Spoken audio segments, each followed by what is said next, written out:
Countdown to Halloween 2022, featuring eerie and uncanny tales of haunts, ghosts, and suspense. The first Monday of every month at exactly midnight, a new story will appear on Storylink Radio's YouTube channel as we count down to Halloween 2022. Plan to catch these each month or you'll miss one.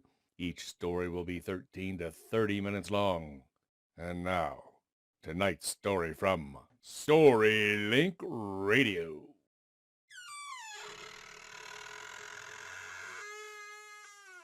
Die RACHE EINES GEISTES.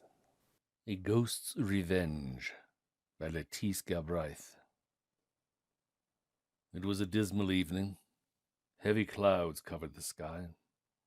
The air was full of a raw dampness which hung like a veil over the flat, marshy district through which the London train was winding its way, like some huge fiery serpent, now pausing in its sinuous course, now darting forward with a writhe and a shriek to vanish under a lurid cloud of steam. "Mallowby!" shouted the hoarse voice of the porter. "Mallowby!" The door of a first-class smoking carriage was reluctantly opened, and a solitary passenger alighted. "What a beast of a night!" he muttered, hastily buttoning up his fur-lined overcoat. "And what a beast of a place!" peering discontentedly across the low white railing at the monotonous stretch of snow-powdered fallow and pasture. "What on earth has induced Forster to bury himself in such a desolate hole?" "Any luggage, sir?" "2 portmanteaus and a gun case. Very good, sir." "Where for?" "The rectory. The cart is just outside, sir. Through the gate on the left, sir." With another malediction on the rawness of the atmosphere, the passenger from town picked his way across the sloppy platform and climbed into the dog-cart which is in waiting for him. He was cold, hungry, and if the truth must be told, considerably out of temper, and as he splashed down the mile of muddy road which lay between the station and the village, Gerald Harrison was half inclined to repent his promise of spending a couple days with his old college chum on his way to Scotland. A hearty welcome, a sherry and bitters, a roaring fire, and a hot bath went a long ways toward dispelling his ill humor. The Reverend Richard Forster, now acting as a locum tenens for the absent rector of Mallowby, thoroughly understood the art of making his guests comfortable. "We will not have too much time, old fellow," he said when he had conducted Harrison to his room. "I'm sorry to hurry you, but dinner is at 7:30, and I cannot well put it back because I have asked another man. His name is Granville. He has lately come to the old hall, and we are going to shoot over one of his farms tomorrow." 20 minutes later, when Gerald, with temperature and temper alike restored to their normal condition, descended to the library, he found his host in earnest confabulation with the visitor, a slight dark man with an anxious and rather worried expression, and a trick of glancing nervously over his shoulder. "I give you my word, Forster," he was saying, "that it is going on worse than ever. I can't get a servant to sleep in the front of the house, and if I were not ashamed of acknowledging myself a fool, I would cut the place tomorrow and go back to town." The opening of the door put an end to the discussion. Forster changed the subject by introducing his guests, and as dinner was almost immediately announced, the conversation fell into general channels, such as the Irish question, pheasant rearing, chances of an open season. It struck Mr. Harrison that Mr. Granville had all the appearance of a man who has received some severe mental shock. Though he talked intelligently, and even well, it was evident that his attention was never wholly given to the subject in hand.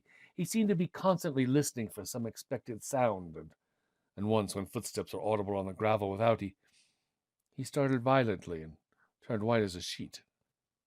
"It is only Kenwell bringing back the keys of the church," remarked Forster. "He's been taking the choir practice for me this evening. There's the bell." A servant answered the door, and the footsteps died away again, accompanied by the distant clash of the iron gate. Granville sank back in his chair with a long breath of relief. He had let his cigar out, and now looked around for a light. Harrison offered him a match, and as the elder man took it, he could feel that his hand was cold and shaking. The evening passed in pleasant, desultory chat. At 11 o'clock, Granville rose. "Will you order my cart?" he said. Then in answer to his host's demur, he answered nervously.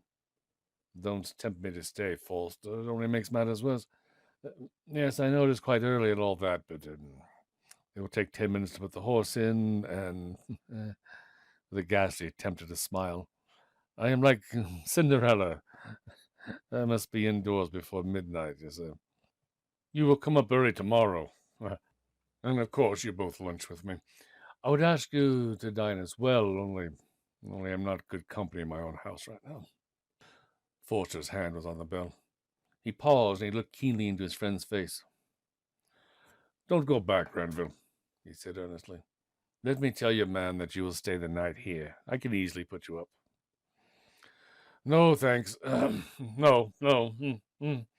With a nervous haste of one who fears that his resolution may fail him. "I cannot do that. After all I have said, I dare not show the white feather to the servants. They would think me a fool, but, my God, they don't hear it as I do. Tell them to bring the cart round, Forster. For pity's sake, man, don't waste time. It's 10 minutes past 11 already."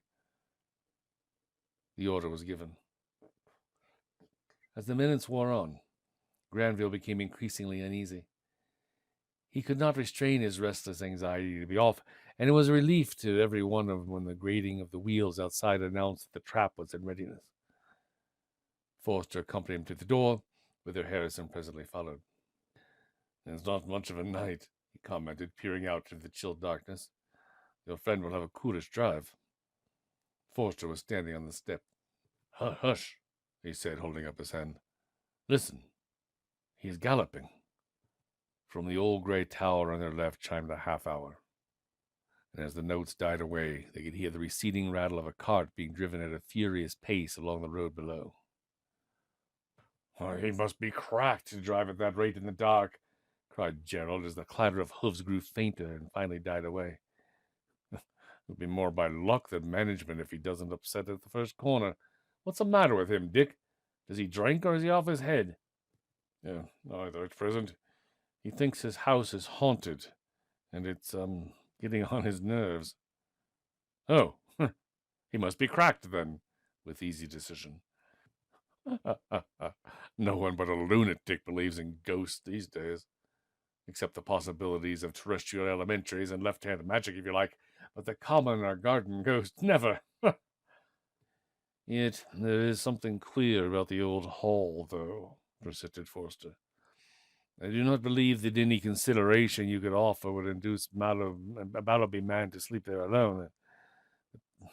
The place has a bad name, you know. It stood empty for years before Granville bought it. He spent no end of money in repairs and furniture, too, which makes it additionally hard on him to be driven out by a ghost," concluded Harrison with a shout of laughter. "My dear Dick, it is too absurd. Let us exercise the place. I will back my 6-shooter 30 feet against any combination of goblins and blue fire. We'll arrange a match tomorrow. £50 a side, to be paid in material currency only. Come, admit now that this thing is a huge joke. Huh? It is a good deal more like death to Granville," returned Forster seriously. "His nerves are regularly gone to pieces. He is not like the same fellow who came down in the autumn." "What? Had the ghost been trying to evict him ever since?" "Sounds weak, I dare say," Dick answered. "But I am inclined to believe, Gerald, that there is more in it than meets the eye. Last October, Granville was every bit as skeptical as you are. If he heard anything, he treated it with contempt. When the servants complained of mysterious noises, he laughed them to scorn. You saw for yourself he does not laugh at it now. He told me this evening that these manifestations are of a nightly occurrence. I'm afraid it's taking serious effect upon his health. I wish I had kept him here tonight after all." "Oh, he will be all right," said Harrison lightly. funk is a deuced unpleasant complaint, but it don't often kill. 12 o'clock. They gotta be turning in. This time tomorrow, I suppose, we shall be wishing each other a happy new year. But the glad new year was destined to be ushered in by no hearty shaking of hands. No joyous congratulations at Mallowby Rectory. In the grey dawn of the December morning, Harrison was awakened by the flashing of a candle before his eyes. Forster was standing beside the bed with a pale and horror-stricken face. "Gerald," he said hurriedly, "will you get up at once? I want you to come with me to the hall. Something terrible has happened. Poor Granville is dead." "Dead?" repeated the other blankly. "Dead? Well, he only left here at 11. "I know that. 7 hours ago he was here, only 7 hours ago, and now they are carrying his body up from the pond where it was found. Oh, why did I not keep him here?" He cried out, pacing the room in deep agitation. "Why did I let him go back to that accursed house? I knew his mind was unhinged by what he had heard there. Poor fellow, poor Granville. Oh, now it is too late, too late." Harrison was already out of bed. "I'll be downstairs in 5 minutes. Of course, I know no particulars, but has anyone thought of sending for a doctor?" Forster caught eagerly at the implied hope. "Oh, someone shall go for Mr. Tilling at once." And he hurried out of the room. It was a relief to be able to do something, but long before the surgeon arrived, they knew that his services would be useless. Death had sealed the master of Ravenshill for his own. The cold and rigid limbs refused to respond to the revivifying influences of hot blankets and artificial respiration. Harrison was of opinion, as he assisted in his friend's frantic endeavors to restore some semblance of life, that poor Granville had been dead for several hours. It was a painful task. In vain Forster tried to close the dull, lackluster eyes, fixed in a wide stare of indescribable horror. The tense features would not relax. Never had human being passed away from life, leaving behind him so terrible an impression of fear. At 7 o'clock, the surgeon for whom Forster had sent appeared on the scene. One glance at the body was sufficient for him. "He's dead," said the plain-spoken country practitioner. "Dead as a doornail. Mind, I don't mean to say that of my own knowledge what there is particularly dead about a doornail.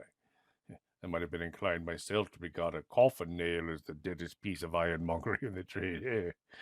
But the wisdom of our ancestors is in the similes in it, and my unhallowed hand shall not disturb it, Well, the country's done for, what? You will therefore permit me to repeat, emphatically, that this man is dead as a doornail. At any rate, how did it happen?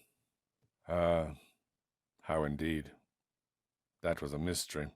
A secret known only to the dead man and to those unspeakable powers who work behind the veil. In the early morning of the last day of the year, the household at the hall had been startled from their slumbers by a wild, agonized cry, followed by shriek upon shriek of demoniacal laughter. The horrible sounds lasted only for a minute, before the terrified servants were fairly aroused and crowding together into the corridor to learn the meaning of this strange alarm. The house was wrapped in its customary silence. For a few moments they all had been too scared to do more than wonder at their master remaining undisturbed. Then some one of them, bolder than the rest, suggested that it would be as well to awaken him.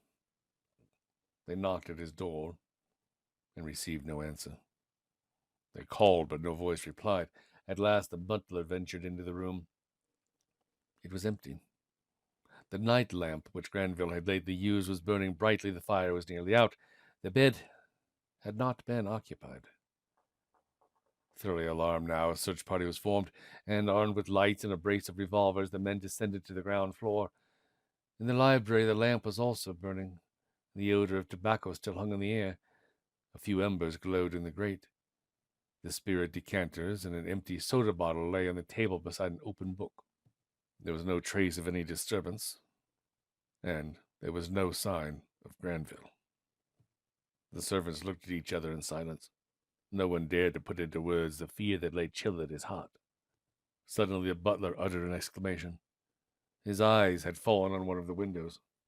The long curtains were swaying gently backward and forward in the current of cold air from without. They tore open the shutters and threw up the sash. The moon on the breast of the new-fallen snow gave the luster of midday to objects below.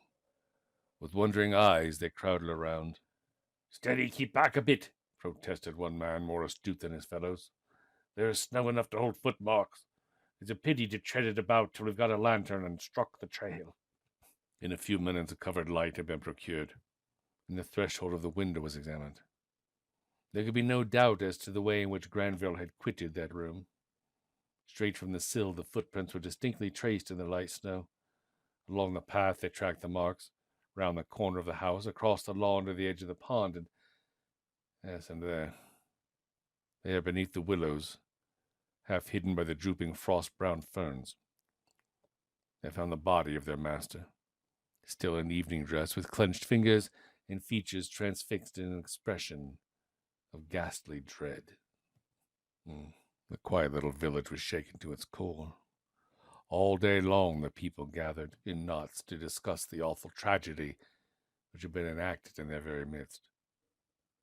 Horror was in the air. Old superstition reasserted its sway with renewed strength. Old stories were repeated with bated breath, and the wisdom of eating bait was brought into question. But it seemed that once again the curse of the Deverils had fallen, and the truth of the half-forgotten legend was triumphantly vindicated. By nightfall, every human being had quitted the precincts of the fateful hall. The terrified domestics absolutely refused to remain on the premises, and the big house was deserted, save for the silent form lying so still beneath the white sheet on one of the sofas in the library, in which the body of Philip Granville, had been laid to await the coroner's inquest.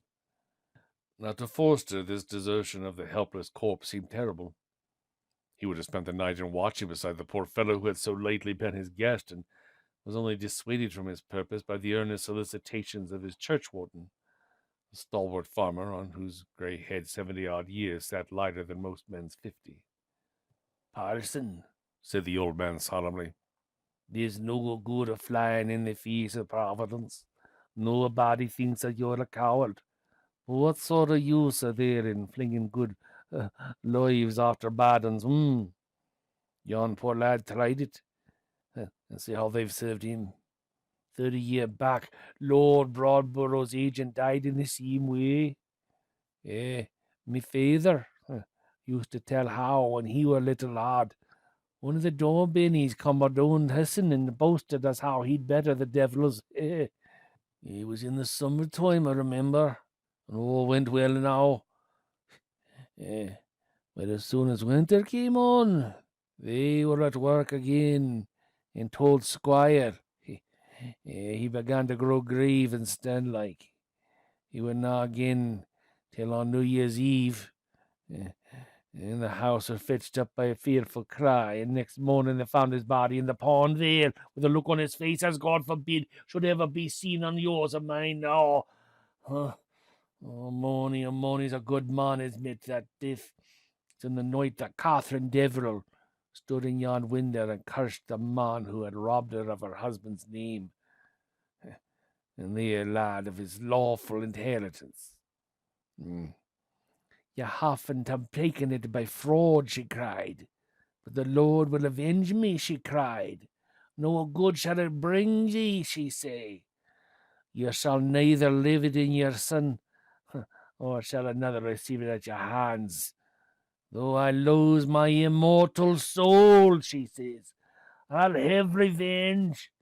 You may take my child's birthright, you may slur my fair name, but no man, be he young or old, good or evil, so that he does not bear the name of Deveril, shall live to see a new year dawn in these walls. I'll die on Deveril land, says she, and he who braves my curse shall die even as I have died. And then she called on the God of the fatherless to hear her words and turned away, and the next morning they found her body stiff and stark in yonder pond, with the dead baby still clasped in their arms. Now you'll bear in mind, sir, what the Lord did to the man who built up the walls of Jericho. It's his will. And you, being a parson, should know better than to go against him. What harm can take one poor bit of clay now? But you have a work to do in the world, and you ain't got no right to chuck your life after his'n. Well, Mr. Dawson is right, Dick, urged Harrison. You can't do the poor fellow any good. Your nerves are shaking. I'm free to confess, ghost or no ghost, to spend the night in that dismal house with a dead man is more than I should care about. Very unwillingly, Forster at last agreed to yield. 3 days later, the local jury brought in a verdict of died by the visitation of God, and once again the spirit of Catherine Deverell had triumphed, and the home of her ancestors stood empty. 5 years had come and gone, bringing with them many changes.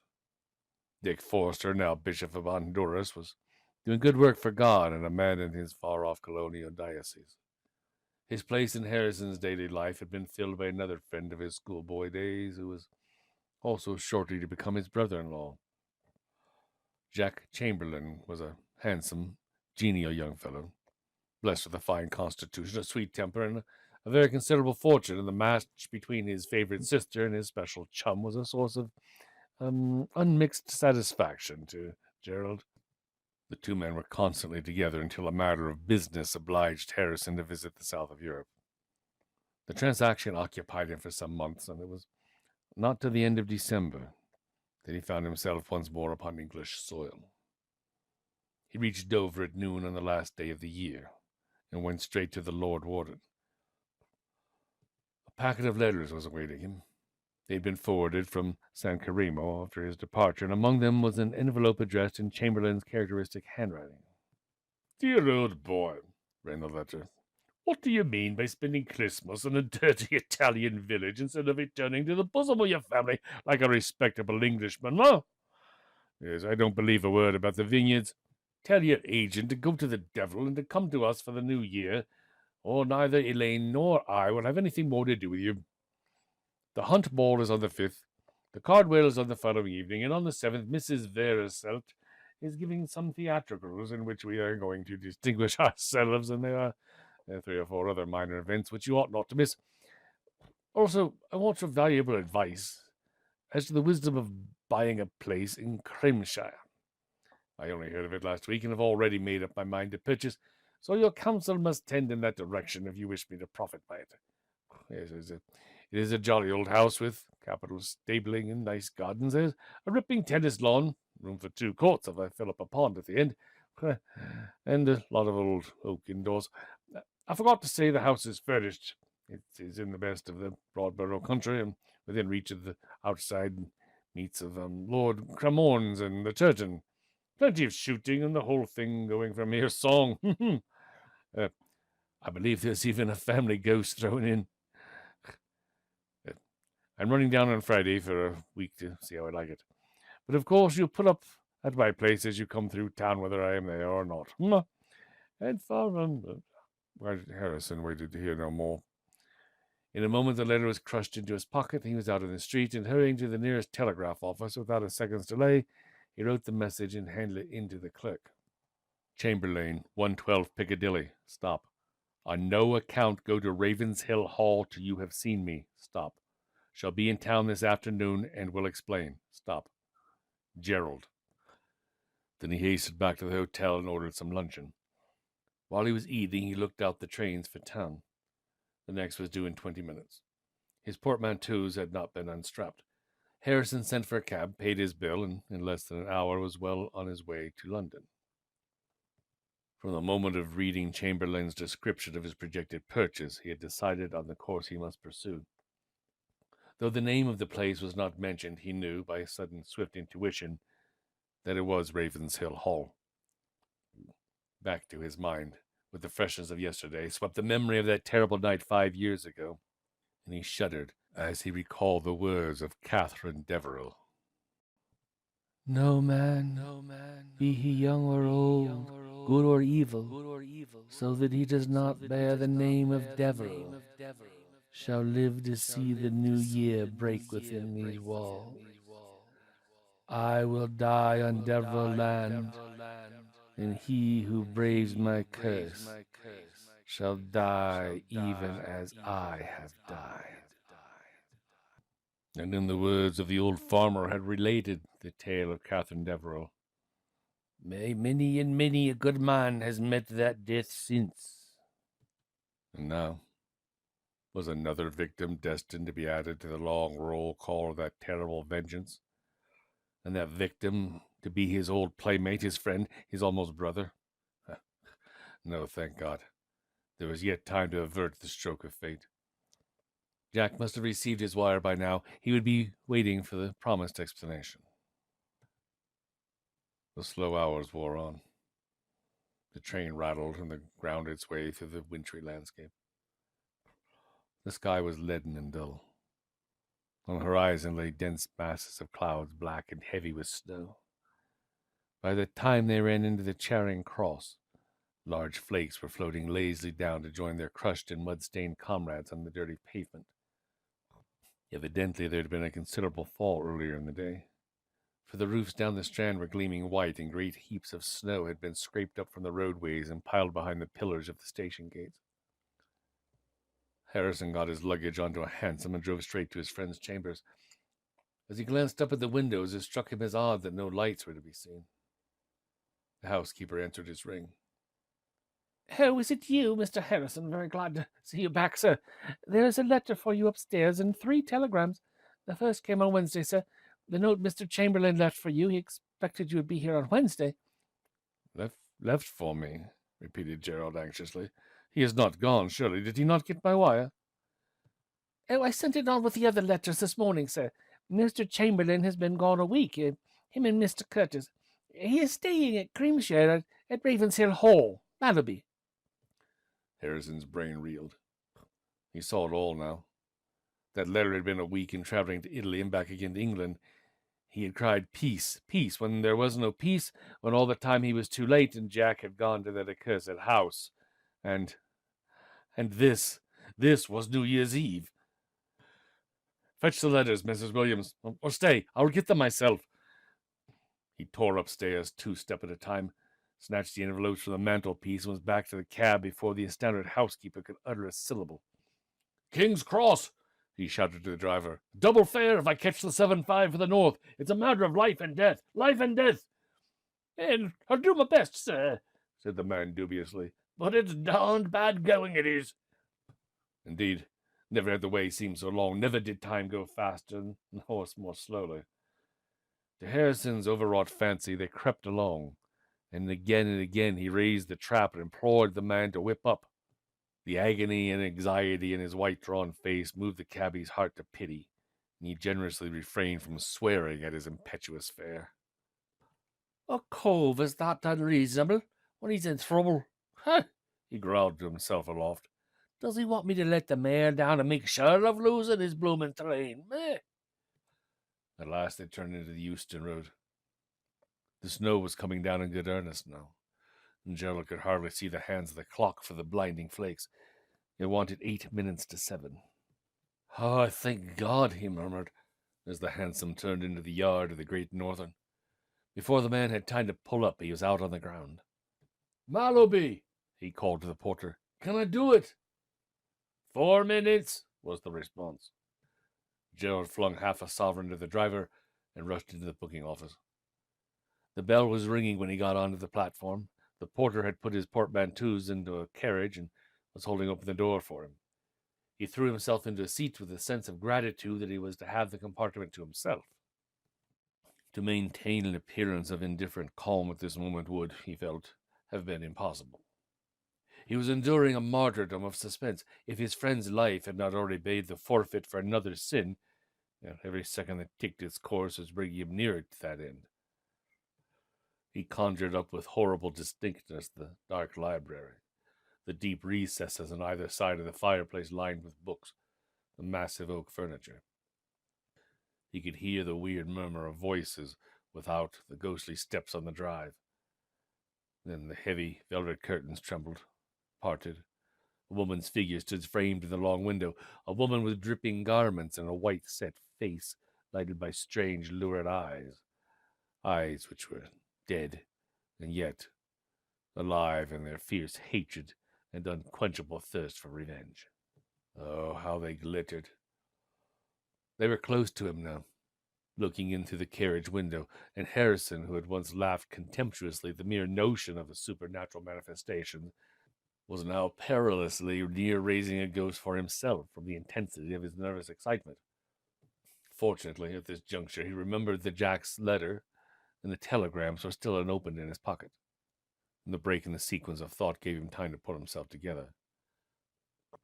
With a half laugh at his own weakness, he drew the curtains across the windows and, lighting a cigar, tore open the yellow envelopes.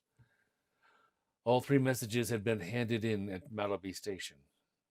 The first was dated December 29 and said, "Come down as soon as possible. Dull and seedy. Not cheering up. Chamberlain." He's getting nervous, Gerald said to himself, and did not like to acknowledge it. The second telegram was more urgent, and enclosed a reply form. "Must see you today. Important. Wire that train. Don't fail me. Jack." And the third was signed by Chamberlain's valet. "Something seriously wrong here. Please come at once. Very anxious about master." Harrison's face grew very grave. Something must indeed have been wrong before the punctilious Curtis would take upon himself to send a wire like that. His fears returned with renewed force. It was torture to think of Jack sending a message after message only to meet with blank silence. There was a piteous reproach in the last appeal. "Don't fail me." As if I were likely to do that so long as I'm above ground, thought Gerald. Poor old Jack. He might have known I should have answered if I'd ever gotten the things. At Peterborough, he went to the refreshment room and swallowed a sandwich and a few mouthfuls of soup, while his flask was replenished with brandy. Very few passengers joined the train, and no one came into Harrison's carriage. As the hours dragged out their weary length, he grew more and more restless and nervous. He paced the 6 feet of floor like a caged animal. He let down the window. A cloud of fine snow blew in through the opening. All around, hedges, fields, and trees were wrapped in a dense white mantle. It was bitterly cold. Despite his fur-lined coat, hot tin, and a couple of rugs, his teeth were chattering, his hands were like ice. He looked at his watch. It was 9:30. In 30 minutes, the train was due at Mallowby, and they had not passed Grantham yet. Surely, too, they were slackening speed. Half doubting the evidence of his senses, he again opened the window. The train was unmistakably at a standstill, but there was not the slightest sign of a station. The wind had risen and whistled through the telegraph wires overhead. Between the gusts, he could hear the murmur of voices.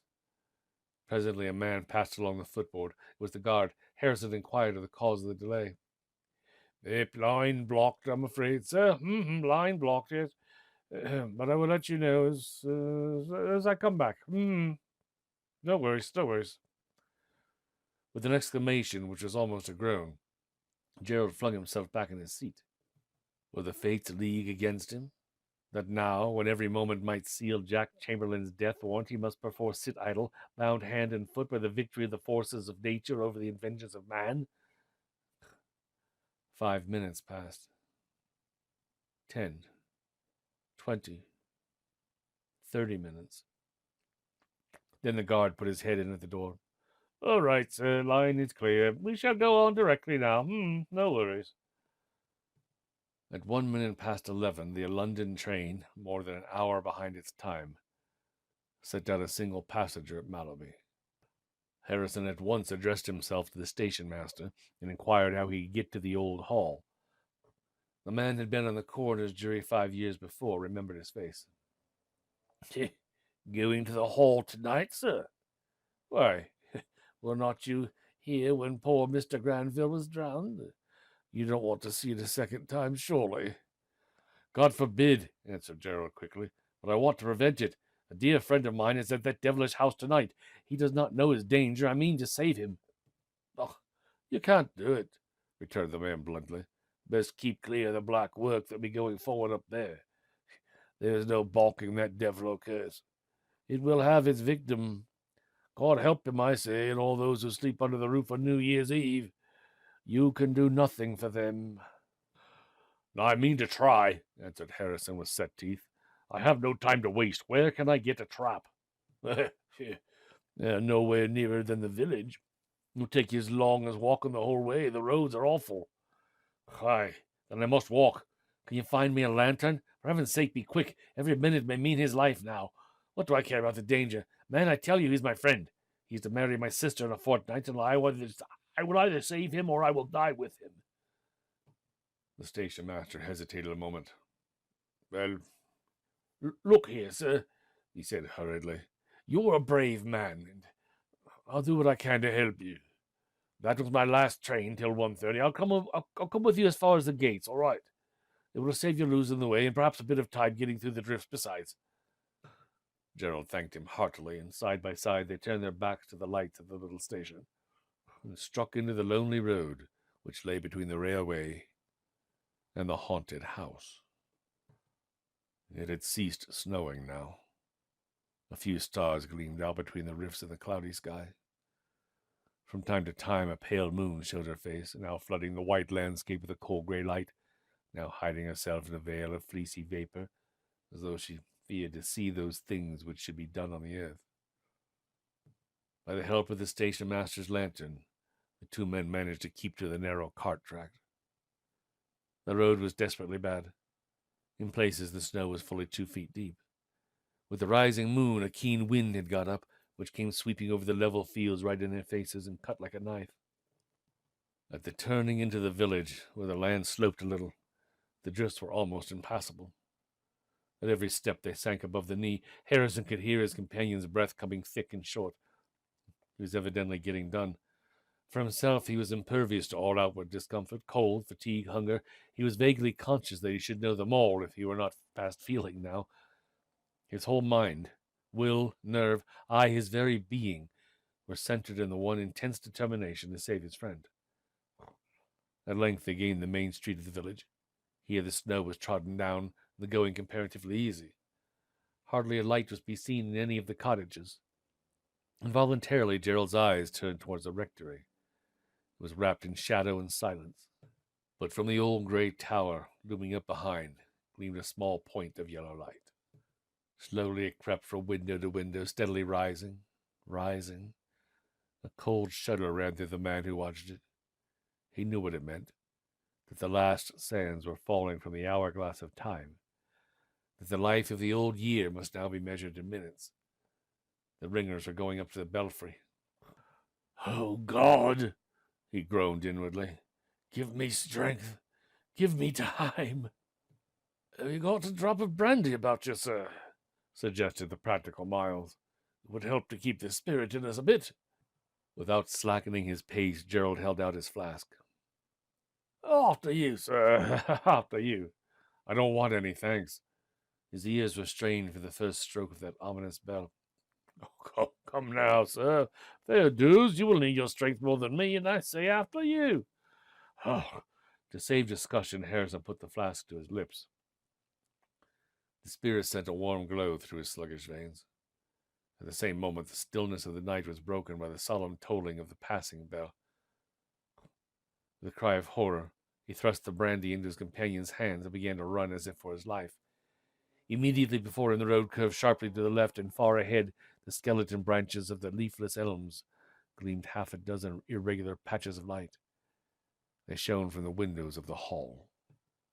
Slowly, mournfully pealed the muffled notes from the belfry. The knell of the old year, dying hard in the chill winter night. The knell of a human soul, who might even now be passing from life and love to the horror of unknown darkness, through the gate of a fearful death. The thought was torture. How he lived through those moments of suspense Harrison never knew. He could not have told how he covered the ground, or when he passed the gates which led up to the house. His brain burned like molten iron, on which slow, monotonous clang of the bell fell like the strokes of a heavy hammer. He forgot the station master, plodding along in the rear. Forgot everything, but that his goal was reached. If only he had not come too late. The lower windows were closed, but from the chinks in the shutters stole the warm glow of fire and lamp. And as he reached the corner of the house, he could catch the sound of approaching voices. Voices, yes. But what sort of voices? Nearer they came, now swelling louder, now sinking to a whisper, but ever drawing nearer, till he could hear the words repeated in every shade of tone, from malignant exultation to concentrated passion of resolve. "We shall have him tonight," they said with ghastly reiteration. "We shall have him tonight. We shall have him tonight. We shall have him tonight." Like a wave of ice-cold air, the horrible sounds passed by him, receded, and died away with an echo of fiendish laughter.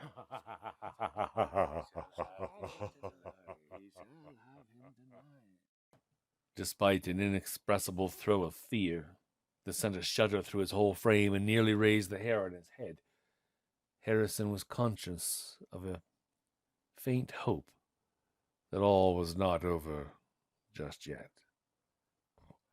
Slowly, and more slowly, came the tolling of the bell. It was on the very verge of midnight.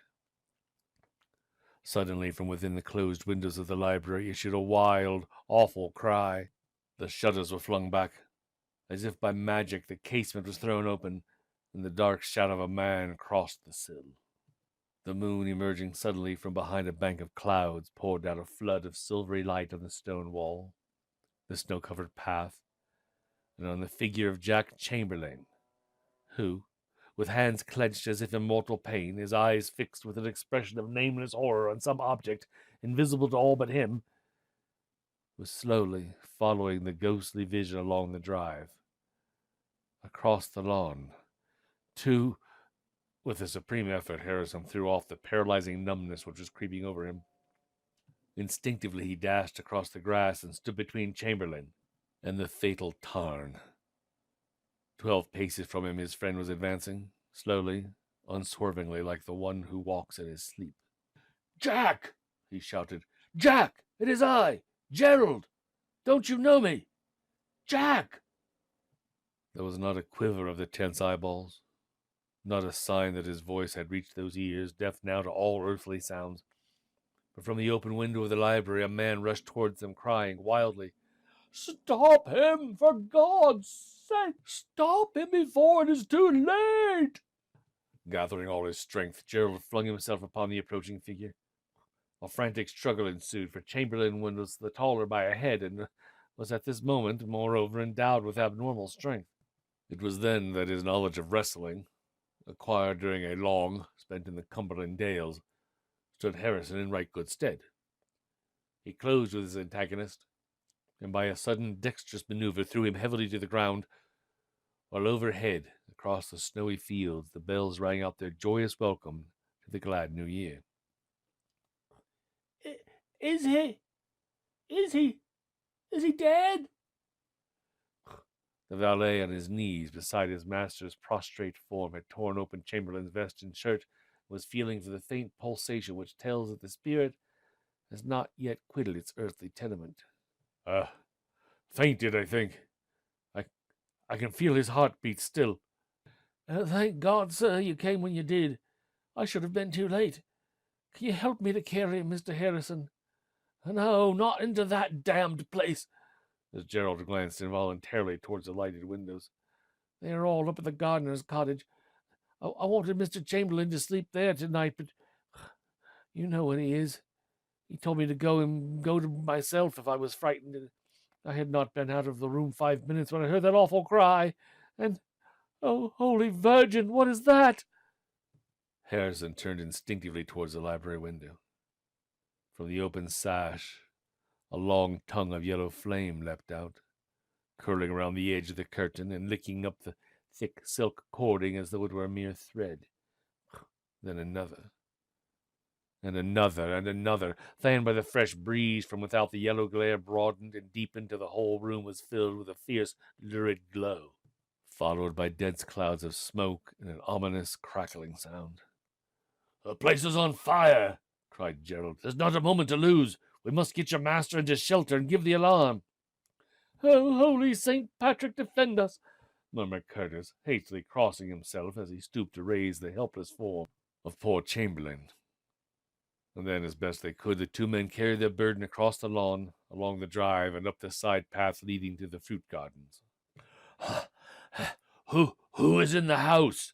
Gasped Harrison, as, staggering and breathless, they reached the door of the cottage. Are there any servants there? Not a soul. Mrs. Baumfeld came in the day. She left directly dinner was served. There's no one in the place to burn, but the devil's spawn has lighted it. Oh.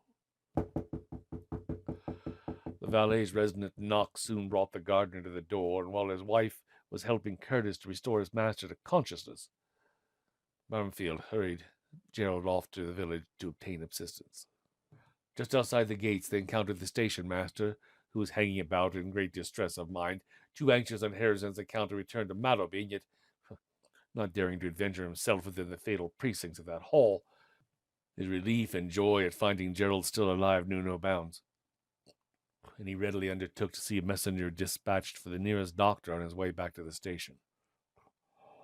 Meanwhile, an alarm had been raised, and the sleeping village was raised by the hoarse cries of "Fire! Fire! Fire!" The ringers had been the first to see the red glare through the trees, but before long some 40 men had turned out to join the little crowd already assembled before that burning house. Under Harrison's direction, a body of laborers, headed by the gardener and the bailiff, made an attempt to check the progress of the flames, but their efforts were scarcely perceptible. With a sharp wind blowing and no better appliances at command than a line of buckets and a couple of garden hoses, it was evident from the first that the hall was practically doomed. The old oak, of which the interior was chiefly built, burned like tinder. Within 20 minutes of the first outbreak, the flames had spread to the upper story. Window after window lent its aid to that weird illumination. The great carved bedstead, the massive presses and cabinets glowed and crackled in the fierce heat. Deveril after Deveril, clothed in dainty satin or shining armor, shriveled and cracked away from their frames, to go down calm and unflinching, as became true knights and brave gentlewomen, into that burning, fiery furnace. And still, the fire fiend raged on, vast clouds of black smoke mingling with the glare, while from time to time could be heard the heavy crash of falling beams and flooring. As the clock of the old church chimed the first hour of the new year, with a sound like the roll of distant artillery, swelling gradually into a deafening roar, the roof fell in, and there shot up to heaven one mighty sheet of flame, which turned the sky into a crimson pall, and lighted up the snow-clad country for miles around. Was it a trick of overheated imagination? A play of superstitious fancy?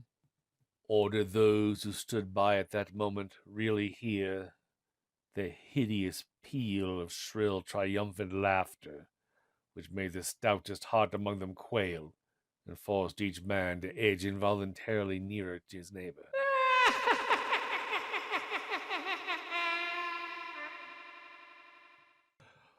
It lasted but for an instant. Then nothing was audible but the continuous roar of the flames. Before the pale dawn had warmed into the red flush of sunrise, Ravenshill Hall was a heap of smoldering ashes enclosed in 4 grim, smoke-blackened walls.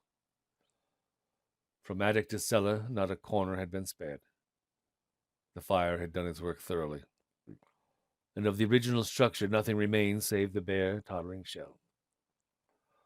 "It were the Lord's will," said old Dawson, who had come down to inspect the scene of the late catastrophe. "Yes, the Lord's will that Catherine Deveril should have her rates.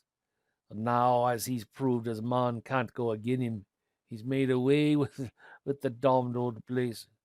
And a good riddance it is, too. The Lord avenges the widow and the featherless, though he keeps on a-waiting a bit first sometimes, and it seems to me," concluded the farmer thoughtfully, "as some as they poor bodies in old Ireland shall be having their turn afore long, eh?" Well, it'll be a bad lookout for the moonlighters when they do, answered Harrison with a quiet smile. He was a little oppressed by this situation in which he found himself now. For the events of that New Year's Eve were the talk of the countryside, and Gerald the hero of the hour. A man who, single-handed, had braved the Deverell ghosts and balked them of their prey, ranked by the Mallowby standard above Gordon, and only a little lower than Nelson. The worthy Miles was never tired of recounting the incidents of that midnight walk, and drew upon his imagination for certain effective touches to that part of the adventure to which he had not been an eyewitness. The rustic mind is slow to receive a new impression, but when it does get a sensation, it makes the most of it. The people would listen to the story 20 times a day. They repeated it to each other. They turned it inside out and discussed it threadbare, beginning it over again for the benefit of every fresh comer. To Gerald, who was heartily sick of the place and the subject, this lionizing was inexpressibly irritating, and he was thankful when the doctor at last gave permission for Chamberlain to be removed. Thanks to his splendid constitution, backed up by the devoted nursing of Curtis and his friends, Jack escaped brain fever, but he had received a terrible shock, and his nerves were sorely shaken. It was not till the snow wreaths had melted on the Cremshire wolds, and crocuses were showing their golden purple heads above the dark earth and suburban gardens, that Harrison was called upon to officiate as best man at a very pretty wedding in a certain fashionable London church, after which ceremony Mr. and Mrs. Jack Chamberlain went off to the Riviera, where it was hoped that southern sunshine and a little judicious excitement at Monte Carlo would efface from the bridegroom's memory the experiences of that terrible, terrible New Year's Eve. Now, of what he had actually seen and heard in the awful interval between his servant's departure and his subsequent return to consciousness, Chamberlain never speaks. "I used to wonder," he once said to Gerald, "why Lazarus and those other fellows who were raised from the dead never told what they did and how they felt. I think I understand now. It was all too terrible. They simply could not put it into words, and that is how I feel about that night. As if I had been brought back from the dead." You've just heard tonight's story from Storylink Radio's Countdown to Halloween 2022. Remember to come back for our next tale. Many more stories of all genres available to listen to and read along with now on our website at www.storylinkradio.com. Visit our YouTube channel at youtube.com/StorylinkRadio. And visit our podcast for easy mobile listening anywhere, anytime. Just search for Storylink Radio on your favorite podcast provider. Oh, and don't forget to hit the subscribe button and click that alert bell for Storylink Radio.